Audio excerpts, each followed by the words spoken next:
Yes. नमस्ते दोस्तों, वापस एक बार इंपीरियल मनी आपके लिए लेके आया है best of the best in the industry. और हमारा हमेशा से प्रयास रहा है कि डायरेक्ट जिन लोगों ने विजडम इंडिया को दिया है या फिर पैसे वेल्थ क्रिएशन करा के दिया है, ऐसे लोग आपके साथ रूबरू हो। और आज इस कड़ी में meet your fund manager, we are privileged and honoured to have mister Ajit Tyagi, one of the best brain industry. Ajit Tyagi sir basically is the executive vice president in UTI and is a fund manager also who is handling actually UTI का flexi cap fund जो पहले multi cap हुआ करता था। And believe me 10 साल के इसके अगर आप रिटर्न देखेंगे तो एक चीज आपको बहुत कंसिस्टेंटली मिलेंगी, that consistency, stability, and it is India's best multi cap fund at this point of time, that is flexi cap fund. So sir has been working with equity research earlier also. एक ही company में sir को almost 20 साल हो गए, 2000 से sir ने journey चालू की थी। और ये रिफ्लेक्ट करता है कि how the philosophy and the personality of Ajay Tyagi sir. Apart from that sir is a CFA and sir is managing somewhere around 20,000 crore के आसपास के फंड सर मैनेज करते हैं। सो आपका ज्यादा समय ना लेते हुए अगेन वापस हम लोग चलते हैं with the first question to meet your fund manager. So welcome sir on the show of Imperial Money. नमस्कार दीप जी। नमस्कार सर, बहुत बहुत धन्यवाद मुझे बुलाने के लिए। Thank you sir, it's a privilege for us. Sir वापस शुरुआत करते हैं पहले क्वेश्चन से कि sir what is your understanding about the valuation of today's market and what is the opportunity at all time high market, because ये question सिर्फ मेरा नहीं, मुझे लगता है पूरी इंडस्ट्री में सबका है। नहीं, बिल्कुल स्वाभाविक है दीप जी। जिस तरह की मार्केट वैल्यूएशन के स्तर पे पहुंच चुकी है, उस संदर्भ में ये जाहिर बात है कि हर आदमी ये सोच रहा है कि यहाँ से अब आगे क्या रिटर्न की अपेक्षा रखनी चाहिए, निवेश किस स्तर पे करना चाहिए या नहीं। देखिए, 2-3 चीजें मैं आपके सामने रखना चाहता हूँ। पहली बात, मैं बिल्कुल ये छुपाना नहीं चाहूंगा कि मार्केट जो है अपने एक एवरेज स्तर से करीबन 20 से 25% ऊपर के स्तर पे इस वक्त है। तो प्राइस अर्निंग्स मल्टीपल की अगर हम बात करें, हमारा एक पिछले 20 साल का जो एक एवरेज आंकड़ा रहा है वो है करीबन 15 से 16 टाइम्स 1 ईयर फॉरवर्ड। इस वक्त बाजार करीबन 20 टाइम 1 ईयर फॉरवर्ड के स्तर पे है। तो जैसा कि मैंने कहा, 20 से 25% ऊपर। तो ये अपने आप में एक थोड़ा सा आप कह सकते हैं कि हमारे कॉन्फिडेंस को थोड़ा सा कहीं ना कहीं नीचे करता है अबाउट द फ्यूचर। लेकिन इसी के साथ साथ हमें 2 से 3 चीजें हमेशा याद रखनी है। सबसे पहली चीज, देखिए, हिंदुस्तान की अर्थव्यवस्था पिछले 4 से 5 सालों में कोई बहुत खासी अच्छी नहीं रही है। अब सबसे चौंका देने वाली बात यह है कि ऐसे दौर में जब प्रधानमंत्री मोदी ने एक के बाद एक बहुत ज्यादा क्रम से रिफॉर्म्स इस देश के अंदर जारी किए, भले ही वो डीमोनेटाइजेशन हो, जीएसटी हो, बैंक्रप्सी कोड हो, हमारी इकोनॉमी के लिए वो एक पॉजिटिव होना चाहिए था, एक कंस्ट्रक्टिव रोल होना चाहिए था। लेकिन हमने देखा कि इन रिफॉर्म्स के चलते थोड़ी सी गिरावट इकोनॉमी में आई। From a economics point of view ये बहुत स्वाभाविक है, क्योंकि आप अपने एक पर्टिकुलर सेल्स टैक्स और एक्साइज के एक फ्रेमवर्क को पिछले 70 साल से लेके चलते आ रहे थे। अचानक से 2018 में आपने उस फ्रेमवर्क को चेंज करके जीएसटी में बदला, इकोनॉमी में डिसरप्शन हुआ, स्मॉल एंड मीडियम एंटरप्राइजेस में डिसरप्शन हुआ, और जिसके चलते ओवरऑल इकोनॉमिक ग्रोथ के अंदर भी कमी आई। These reforms I call as long term positive but short term destructive. Okay, लेकिन इनमें रिफॉर्म्स में अपने आप में बिल्कुल भी कुछ नेगेटिव नहीं है, ये पॉजिटिव है। बट इन सब रिफॉर्म्स के चलते 4-5 साल पिछले अगर देखे जाए, अर्थव्यवस्था थोड़ी सी कमजोर रही, जीडीपी ग्रोथ कम रही और अर्निंग्स ग्रोथ का भी उसके ऊपर प्रभाव पड़ा, और अर्निंग्स ग्रोथ करीबन 5 से 6% की औसत से रहे। यही अर्निंग्स ग्रोथ का पिछले 20 साल का अगर हम एवरेज पकड़ें तो वो है 12 से 13%, जो पिछले 4-5 सालों में केवल 5 से 6% रहा। अग्री। जब हम अर्निंग्स ग्रोथ की बात करते हैं तो वो अपने आप में थोड़े से सिक्लिकल रहते हैं। 4-5 साल मजबूत, उसके 4-5 साल बाद थोड़े से कमजोर, उसके 4-5 साल बाद फिर से मजबूत। दे आर सिक्लिकल, जिसको हम बोलते हैं अर्निंग्स ग्रोथ का अपने आप में एक सिक्लिकल पैटर्न होता है। जब हम प्राइस अर्निंग्स मल्टीपल को एक औसत से 20% या 25% ऊपर देख रहे हैं, तो कहीं ना कहीं यहाँ पे वीक अर्निंग्स ग्रोथ का भी एक बहुत बड़ा योगदान है। और क्योंकि बहुत विशेषज्ञ ये अनुमान लगा रहे हैं, बहुत निवेशक ये अनुमान लगा रहे हैं कि भाई देखिए, 5 साल की गिरावट के बाद अब अर्निंग्स का क्रम बढ़त की तरफ रहेगा और जबरदस्त रहेगा। उसके चलते वो पहले से ही उसको अकाउंट में लेके प्राइसेस के अंदर रिफ्लेक्ट करते हुए प्राइस अर्निंग्स मल्टीपल को एक 20% के ऊपर के स्तर पे ले जा चुके हैं। सो मोटी मोटी बात यह है, मैंने आपको सबसे पहले एक थोड़ी सी चिंताजनक स्थिति दिखाई, दूसरी तरफ मैंने आपको हकीकत बताई कि क्यों अर्निंग्स हमारी वीक रही हैं और क्यों प्राइस अर्निंग्स हमारा महंगा है। दोनों चीजों का समावेश करते हुए मैं यही बोल सकता हूँ कि देखिए, इक्विटी बाजारों में कभी भी आपको परफेक्ट टाइम नहीं मिलेगा। मेरा 21 साल का अनुभव यही बताता है कि there is never a perfect time for investment. आपको सबसे पहले अपना एसेट एलोकेशन सामने रखना है, जिसमें आप जैसे सलाहकार का बहुत बड़ा एक योगदान रहता है निवेशकों के पूरे एसेट एलोकेशन के फ्रेमवर्क में, और उस एसेट एलोकेशन को अपने सामने रखते हुए आपको स्कीम्स का चुनाव करना है। और एक बार वो चुनाव हो गया, उसके बाद हालांकि ये शब्द आपने हर जगह हर फोरम पे, आजकल तो टेलीविजन कमर्शियल्स में भी आता है, विच इज SIP, आपने हर जगह सुना होगा, लेकिन क्योंकि आपने ये 100 बार सुना है इसका मतलब ये नहीं है कि इसका इम्पोर्टेंस कुछ नहीं है। ये बहुत ही अपने आप में एक इम्पोर्टेंट डिसिप्लिन है निवेश करते रहने का। सो देयरफॉर क्या हमें इस स्तर पे निवेश करना चाहिए? उसका जवाब है जी जरूर। क्या हमें इस स्तर पे लमसम इन्वेस्ट करना चाहिए? उसका जवाब है नहीं। आप अपना फिलहाल SIP का दौर जारी रखें और ये ना देखें कि मार्केट अगले 3 महीने या 6 महीने में गिर सकता है, बढ़ सकता है। एसेट एलोकेशन को सामने रखते हुए निवेश करते हैं। सो ये आपने मोटा मोटा बता दिया कि सर वैल्यूएशंस पर्सपेक्टिव की बात आपने बहुत अच्छे से रख दी। अब सर मेरा दूसरा क्वेश्चन ये है कि जो इम्पोर्टेंट रिस्क है वो क्या रिस्क है at this point of time? I think this is a very important question Deep ji. अब इसके अंदर मैं 2-3 चीजें आपके सामने रखूंगा। सबसे पहली चीज, ज्यादातर लोग जिनसे मैं बात करता हूँ वो कहते हैं कि देखिए कोरोना की दूसरी लहर आई, शायद तीसरी लहर भी आ जाए, this should be a big risk in the market. मैं इस फीलिंग को टोटली खारिज करना चाहता हूँ। ग्रेट। मुझे नहीं लगता कि कोरोना के चलते और अगर बहुत दुर्भाग्यपूर्ण स्थिति रहेगी अगर हमारे देश में तीसरी लहर आई, भगवान करे कि ना ही आए, लेकिन इसका बाजारों पे कोई बहुत खासा फर्क नहीं पड़ेगा। एक चीज जो हमारे सारे निवेशकों को हमेशा याद रखनी है, जो बाजारों के अंदर एक सडन करेक्शन और एक बहुत जबरदस्त गिरावट देखी जाती है, वो एक ऐसे फैक्टर से होती है जिसकी आपने और मैंने या किसी ने कल्पना भी ना की हो। जैसे कि 2020 के शुरुआत में किसी ने कोरोना जैसे वैश्विक महामारी की कल्पना कभी नहीं करी थी, और ऐसे एक घटनाक्रम की वजह से मार्केट में टोटली जिसको बोलते हैं पैनिक हुआ, मार्केट में सेल ऑफ हुआ, करेक्शन हुआ, और कुछ 5-6 महीने लगे लोगों को समझने में कि देखिए ये परमानेंट डैमेज है या एक बहुत ही ट्रांजिएंट या फिर एक बहुत ही छोटे दौर पे रहने वाला एक फैक्टर है। फिलहाल हमारे सबके जहन में कोरोना के बारे में बहुत सारी सवाल हैं, बहुत सारे सिनेरियोज हैं। मुझे नहीं लगता ये एक ऐसा घटनाक्रम है जो बाजारों को हिला सकता है।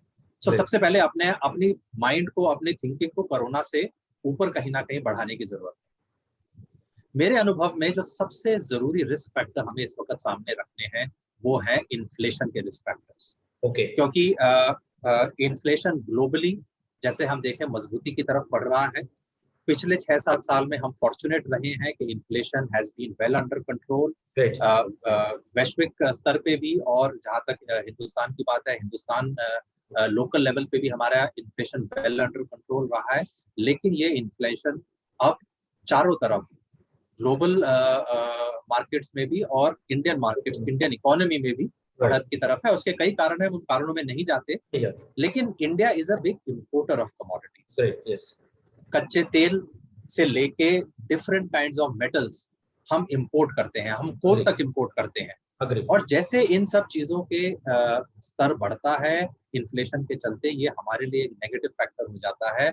ये हमारी करेंसी को इम्पैक्ट करता है, ये हमारे करंट अकाउंट डेफिसिट को इम्पैक्ट करता है, ये हमारे फिस्कल डेफिसिट को भी इम्पैक्ट करता है, क्योंकि जब स्तर बढ़ता है तो गवर्नमेंट सब्सिडीज सबसे poorest of the poor part of the population को देने के लिए सब्सिडीज भी बढ़ाती है। तो मेरे जहन में आप कह सकते हैं कि अगर कोई एक ऐसा चिंता का विषय है बाजारों को सामने रखते हुए, तो वो है अनकंट्रोल्ड इन्फ्लेशन। फिलहाल उसकी स्थिति नहीं है, लेकिन अगर ऐसी स्थिति बनी अगले 6 महीनों में तो ये चिंता का विषय है।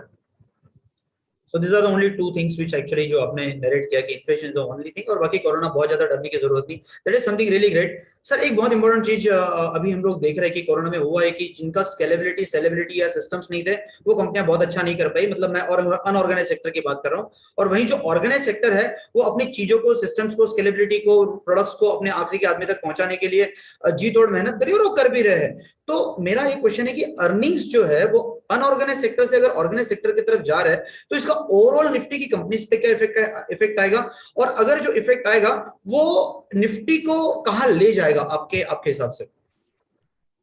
ये बहुत बढ़िया सवाल है दीप जी।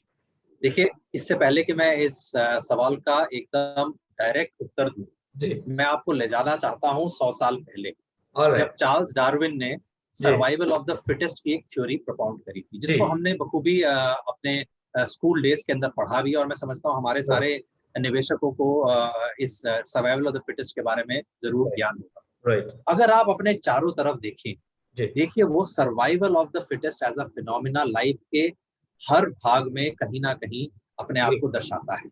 Right, Every walk of life you will see survival of the fittest. When you talk about unorganized to organized, you are talking about survival of the fittest. Right, जिन कंपनियों ने अपने अफेयर्स को अच्छे से मैनेज किया है, जिन कंपनियों की बैलेंस शीट स्ट्रांग रही हैं, जिन कंपनियों के ऊपर कर्जे का भार नहीं है, जिन कंपनीज के ऑपरेशंस बहुत ज्यादा एफिशिएंट है, मार्जिन्स बहुत जबरदस्त हैं, जिनके कंज्यूमर्स और कस्टमर्स उनके प्रोडक्ट से बहुत खुश हैं, वो कंपनीज मजबूती की तरफ बढ़ती रहती हैं। और एक और मैं आपको जैसे सर्वाइवल ऑफ द फिटेस्ट का एक एग्जांपल है, एक और मैं एग्जांपल आपको देता हूँ। ज्यादा करके नहीं, बल्कि मैं बोलूंगा ये हमेशा हर दौर में देखा गया है, strong become stronger, weak yes, becomes weaker. Yes, आप अपनी मजबूती को और ज्यादा मजबूत बनाने की हमेशा आप देखें कोशिश करते हैं, और अगर आपके पांव किसी जगह कच्चे में या दलदल में फंसे हैं, आपको उभर के बाहर आना बहुत मुश्किल so होता nicely है। narrated. Exceptions are always there in life, but the core phenomena around the world playing out in front of our eyes is survival of the fittest and strong becoming stronger.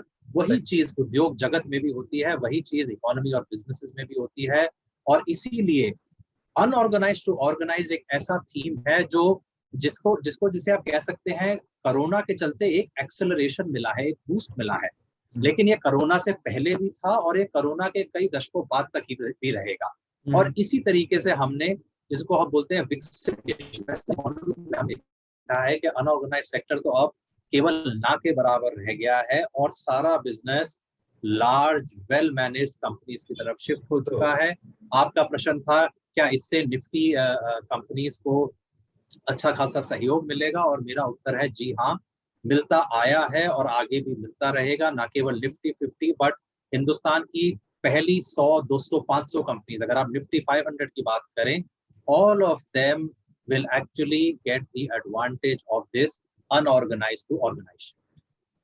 Great sir, thank you very much. आपने बहुत अच्छे से ना इस पूरे question को, because बहुत लोगों की जहन में ये सवाल था और आपने बहुत अच्छे से उसको आंसर किया। अब सर आता हूं मैं आपके फंड पे, that is UTI flexi cap. तो पिछले लंबे समय से आप मतलब फ्लेक्सी कैप को मैनेज कर रहे हैं and you are doing amazing. 10 साल का रिकॉर्ड तो फैंटास्टिक है, it is India's best flexi cap fund. दो चीजें जो मैं इसमें देखता हूँ या इन्वेस्टर्स के हिसाब से जब मैं सोचता हूँ, तो आपने दो चीजें दी है, दैट इज पहली चीज आपने स्टेबिलिटी दी है, वो हर एक इन्वेस्टर को चाहिए, और दूसरी चीज आपने कंसिस्टेंट रिटर्न्स दी है जो हर एक इन्वेस्टर की रिक्वायरमेंट रहती है। तो मैं ये समझना चाहता हूँ आपसे कि आज आप वो जो सीक्रेट है उसको रिवील करें आप सबके सामने कि how you manage this particular fund and what is the secret of success of having such amazing returns and phenomenal returns in this particular fund.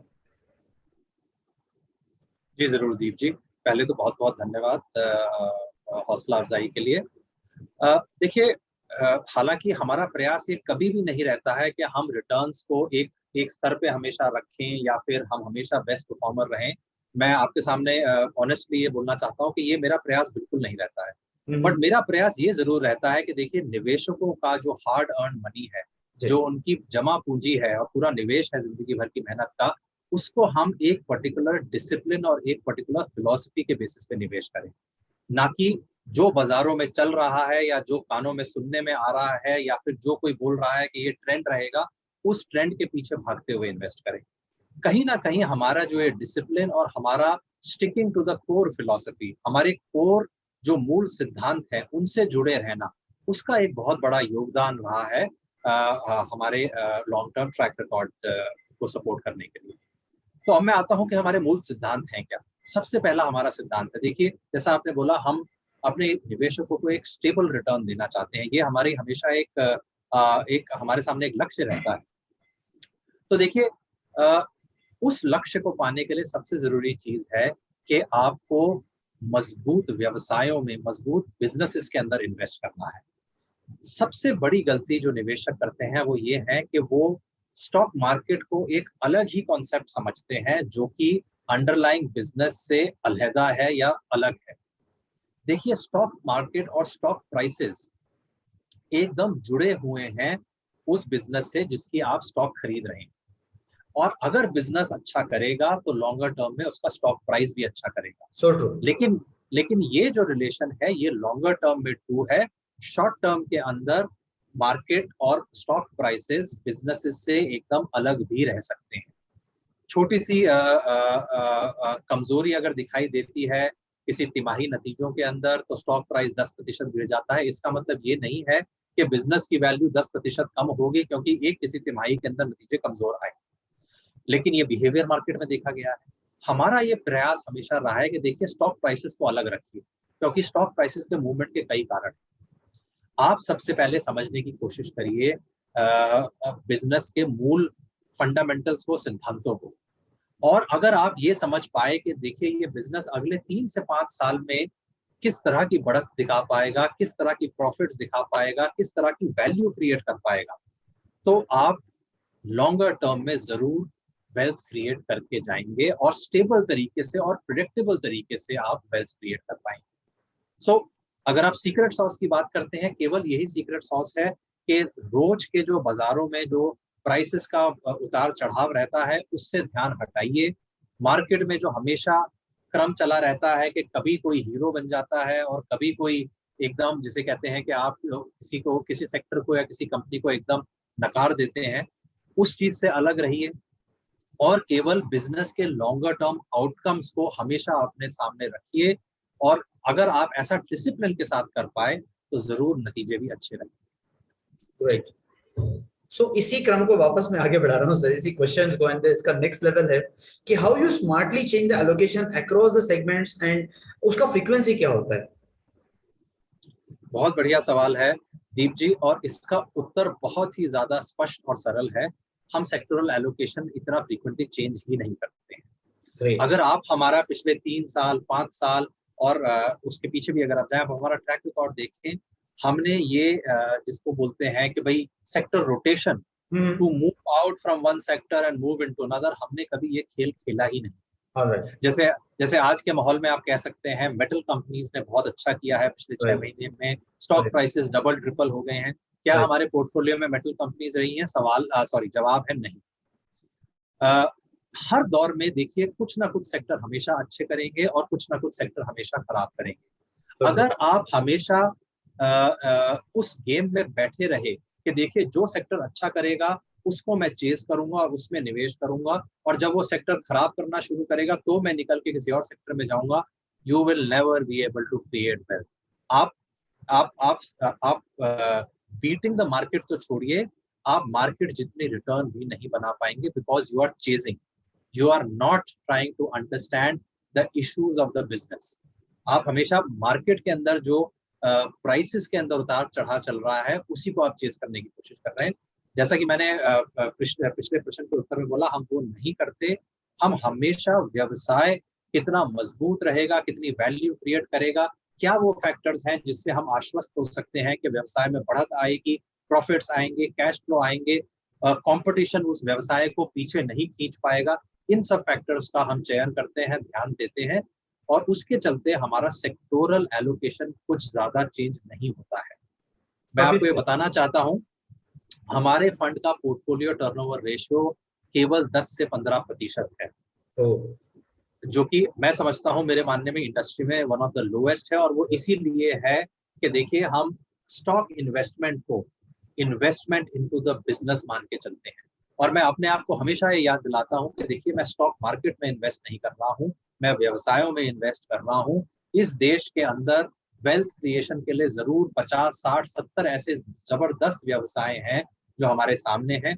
मुझे वो ढूंढ के निकालने हैं और अपने इन्वेस्टर्स का कैपिटल उनके अंदर इन्वेस्ट करना है, सो दैट ये व्यवसाय जो लॉन्गर टर्म में वेल्थ क्रिएट करेंगे, उस वेल्थ क्रिएशन का मैं भी भागी बन सकूं और मेरे निवेशक भी उसका भागी बन सकें।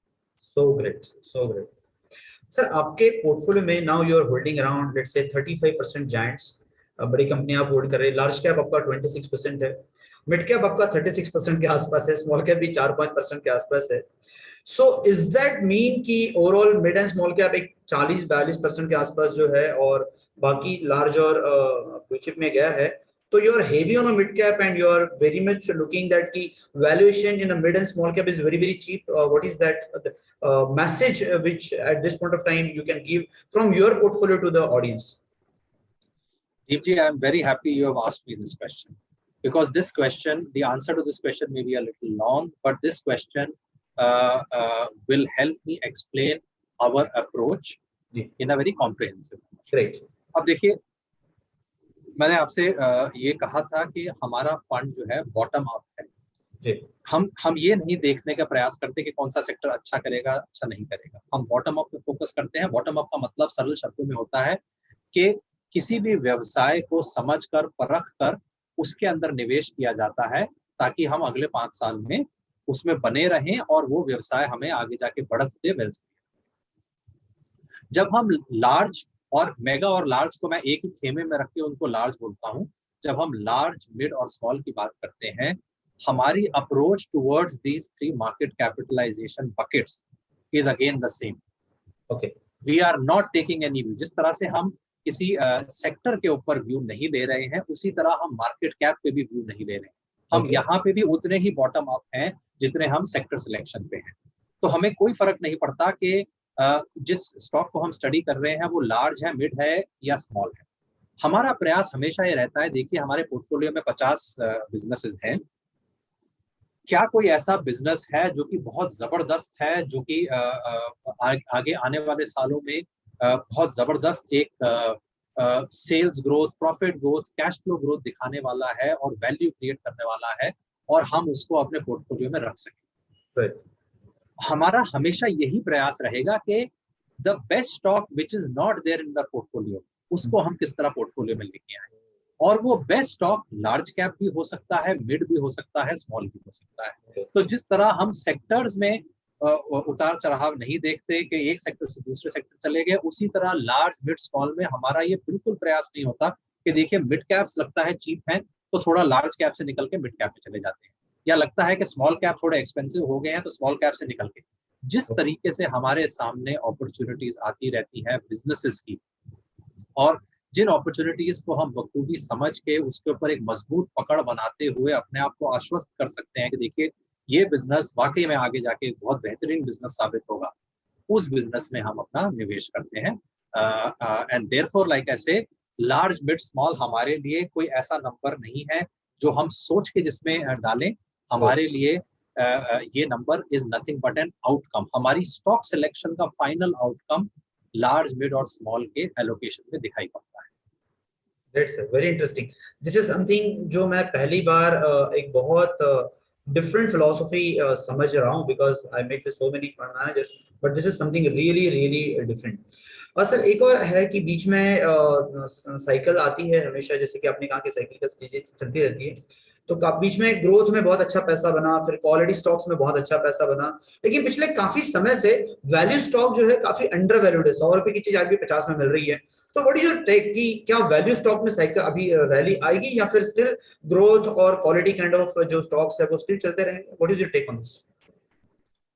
देखिए, मेरा इस पे थोड़ा सा टेक डिफरेंट है। मुझे लगता है बाजारों के अंदर कुछ लोगों ने बहुत भ्रम फैलाया है कि देखिए 10 साल से ग्रोथ चल रहा है, वैल्यू चल ही नहीं रहा है, और वैल्यू का समय केवल पिछले 6 महीने से आया है। अगर आप बहुत ध्यान से सोचें, देखिए बाजार इतने इनएफिशिएंट नहीं है कि किसी चीज का दौर, मैं समझ सकता हूं कि मार्केट फंडामेंटल से 6 महीने तक अलग रह सकते हैं, 1 साल तक भी अलग रह सकते हैं, पर कोई चीज 2 साल, 3 साल, 5 साल, 10 साल तक डिस्कवर नहीं हो पाई, ये मैं बिल्कुल नहीं मानता हूं।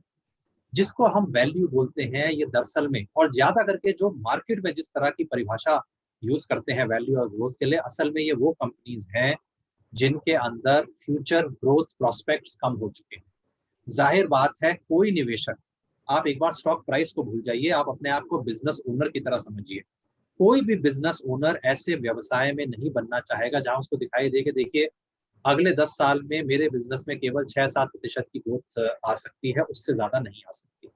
जिनको हम ग्रोथ स्टॉक्स बोलते हैं, ये वो स्टॉक्स होती हैं जो ओवरऑल इकोनॉमी के ग्रोथ रेट से ज्यादा मजबूत स्तरों पे अगले 5, 10, 15 सालों में बढ़ने की क्षमता रखती है। नॉमिनेबल जीडीपी ग्रोथ इंडिया की 10-11% से बढ़ रही है। कोई कंपनी अगर 15 से अपना अर्निंग्स ग्रोथ दिखाने की क्षमता रखती है, वो ग्रोथ स्टॉक है। कोई कंपनी अगर केवल 5-6% की क्षमता रखती है, वो वैल्यू स्टॉक है। ये जरूर मैं मान सकता हूं कि कई बार वैल्यू स्टॉक बहुत चीप हो जाते हैं और उसके चलते उनमें एक अपॉर्चुनिटी आती है, लेकिन सबसे पहली चीज हमें जो समझना जरूरी है वो ये है कि longer term wealth creation from a business that is growing much faster than the economy is a multiple of a business which is growing much slower then the economy. Right. पहली चीज। अब दूसरा मैं भ्रम आपका दूर करना चाहता हूँ। देखिए, बहुत लोगों ने अपनी अपनी अपनी फंड की परफॉर्मेंस छुपाने के लिए भी ये मार्केट के अंदर एक नैरेटिव क्रिएट किया कि देखिए वैल्यू ने अच्छा नहीं किया इसलिए हमने अच्छा नहीं किया। मैं आपको 3-4 साल पीछे ले जाना चाहता हूँ। फार्मा सेक्टर 2010 से लेकर 2015 तक बेस्ट परफॉर्मिंग सेक्टर था। राइट। 2016 आते आते फार्मा सेक्टर में कमजोरी दिखाई दी और 2017 और 18 में फार्मा सेक्टर की सारी कंपनीज, आप कोई भी कंपनी उठा के देख लीजिए, अपने स्तर से 50% नीचे थी। यस। और वो उसी तरीके से पड़ी रही अगले 2-3 सालों तक। राइट। 2020 में फार्मा में दोबारा रैली शुरू हुई जैसे ही वैश्विक महामारी शुरू हुई। राइट। अब आप इसको क्या बोलेंगे? पूरा फार्मा सेक्टर एक वैल्यू फेज में था 3 साल तक। लॉन्गर टर्म ट्रेंड फार्मा का पॉजिटिव है, लेकिन 3 साल तक स्टॉक प्राइसेस नीचे पड़े रहे क्योंकि उनमें ग्रोथ नहीं आई। मैं ये पूछना चाहता हूं कि जो अपने आप को वैल्यू फंड मैनेजर्स बोलते हैं, उनके लिए फार्मास्यूटिकल इंडस्ट्री या फार्मास्यूटिकल सेक्टर क्यों टॉप होल्डिंग नहीं था? उसी तरीके से जब आईटी सेक्टर की बात करते हैं, मैं आपको याद दिलाना चाहता हूं वही इन्फोसिस जिसको हमेशा से, मैंने 21 साल पहले अपना करियर शुरू किया और उस टाइम नारायण मूर्ति जी इन्फोसिस के चेयरमैन होते थे। It was suppose to be the best company in terms of growth, corporate governance, वो तो हर चीज में आप कह सकते हैं that was the symbol of what should be the best company from India. और मैं समझता हूं आज भी इन्फोसिस अपने आप में वो ट्रैक रिकॉर्ड कायम करे हुए है। लेकिन बीच के 2-3 साल इतने बुरे निकले कि इन्फोसिस जैसी कंपनी केवल 11 से 12 के पीई पे ट्रेड करती रही 2-3 साल तक। पूरा आईटी सेक्टर वो 2-3 साल मार्केट से कहीं नीचे ट्रेड करता रहा, जिसको आज लोग बोलते हैं कि देखिए आईटी सेक्टर अच्छा है लेकिन अब तो 30 टाइम प्राइस मल्टीपल पे चला गया है, प्राइस अर्निंग मल्टीपल चला गया, महंगा है, इसमें वैल्यू कहाँ रही है? उस टाइम जब आपको 2-3 साल की अपॉर्चुनिटी मिली थी, तब क्यों नहीं वैल्यू फंड मैनेजर्स ने इसको अपने फंड का 20% बना दिया? तो देखिए, वैल्यू और ग्रोथ बहुत आसान है ये कहानियां बनाना। रियल लाइफ में हर सेक्टर, हर कंपनी एक दौर से गुजरती है। और मैं इसी तरह अगर एग्जांपल्स देना शुरू करूं, मैं कहूंगा ऑटो क्षेत्र अपने आप के अंदर एक पिछले 3 सालों में वैल्यू फेज से गुजरा है। हम सब जानते हैं किस तरह से ऑटो सेक्टर में बहुत अच्छी खासी प्राइस की गिरावट हुई है। ये हमेशा चेंज होता रहता है। अगर आप ब्रॉड बोलना चाहें कि देखिए वैल्यू नहीं चला और ग्रोथ चला है, मैं इसको बिल्कुल भी इस नैरेटिव से विश्वास और इत्तेफाक नहीं रखता हूं।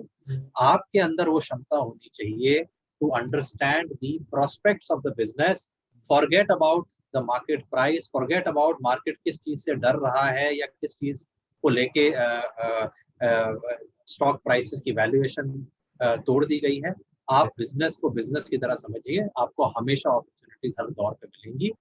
हमारे पोर्टफोलियो में अगर आप देखें, हम अपने आप को ग्रोथ फंड मैनेजर मानते हैं क्योंकि मैं आईटी और फार्मा सेक्टर को समझता हूं कि इन कंपनीज में बहुत ग्रोथ बची है। लेकिन आप हमारे फंड्स को उठा के देखिए, 2016, 17, 18 में हमने फार्मा और आईटी में वही मजबूत पकड़ बना के रखी थी जो 2016 से पहले थी और जो 2019 के बाद आज की तारीख में भी है। हमने कुछ रोटेट नहीं किया, हमारे लिए वो बहुत स्ट्रॉन्ग बिजनेसेस तब भी थे, आज भी। जी अमेजिंग सर, अमेजिंग। सर एक और इशू आजकल लोगों को बहुत आ रहा है, the people are having lot of FDs और interest rates are still on a lower side.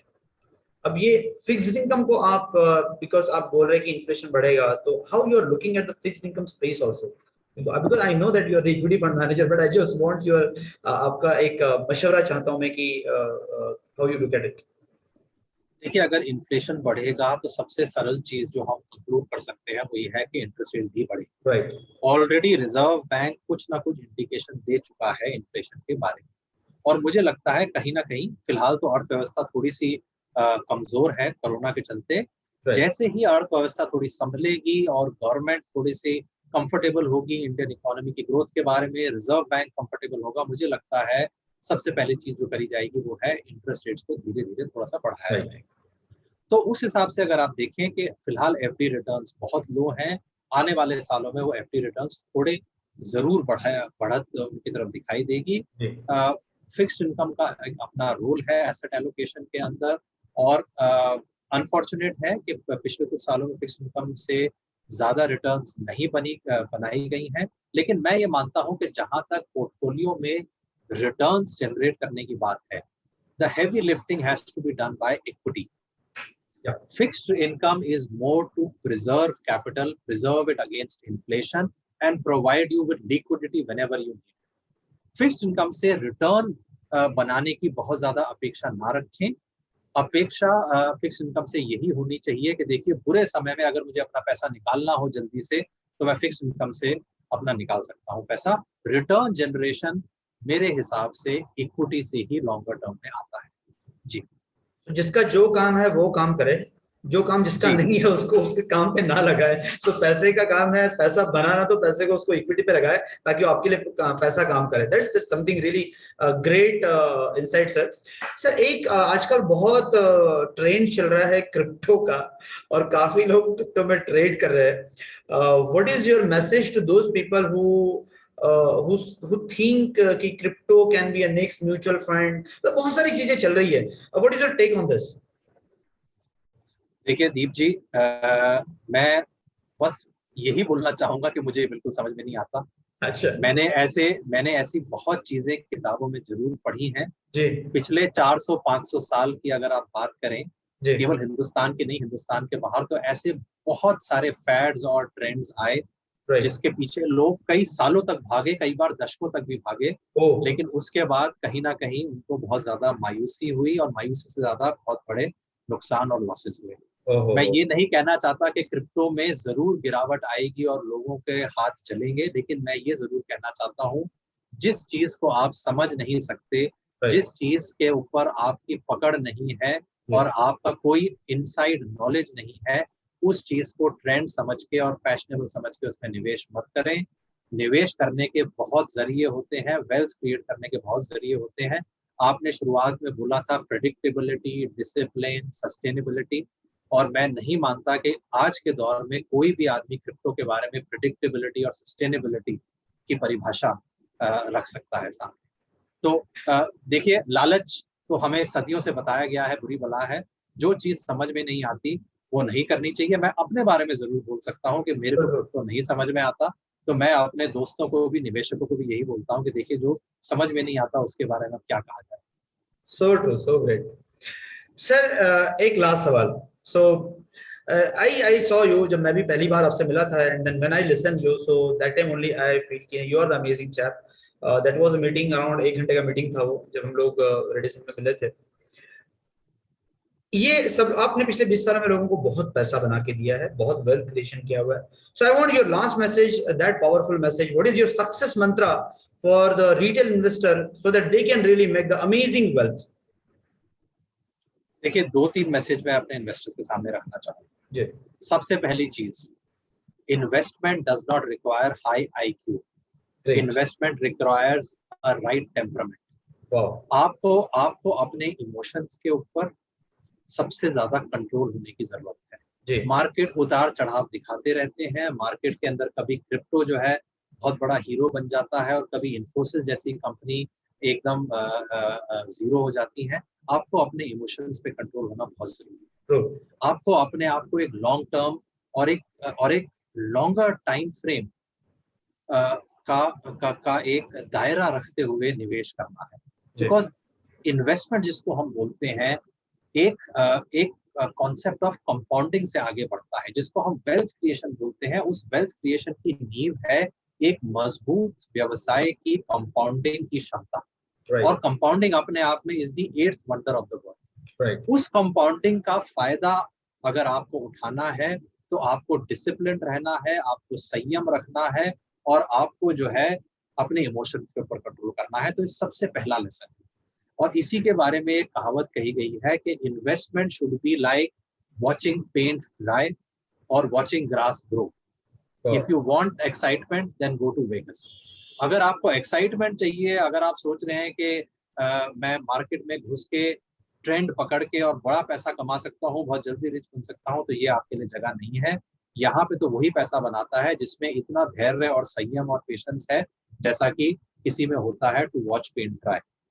अगर आप ये सब चीजें, और मैं इन सबको गुण बोलना चाहता हूँ, these are very important attributes that any investor should have. अगर आप में ये पॉजिटिव एट्रीब्यूट्स हैं तो आपको लॉन्ग टर्म वेल्थ क्रिएट करने से कोई नहीं रोक सकता। All you need is basically a long time frame, patience, buy great businesses, don't follow trends, patiently ride out those great businesses, and you will find a pot of gold waiting for you at the end of the tunnel.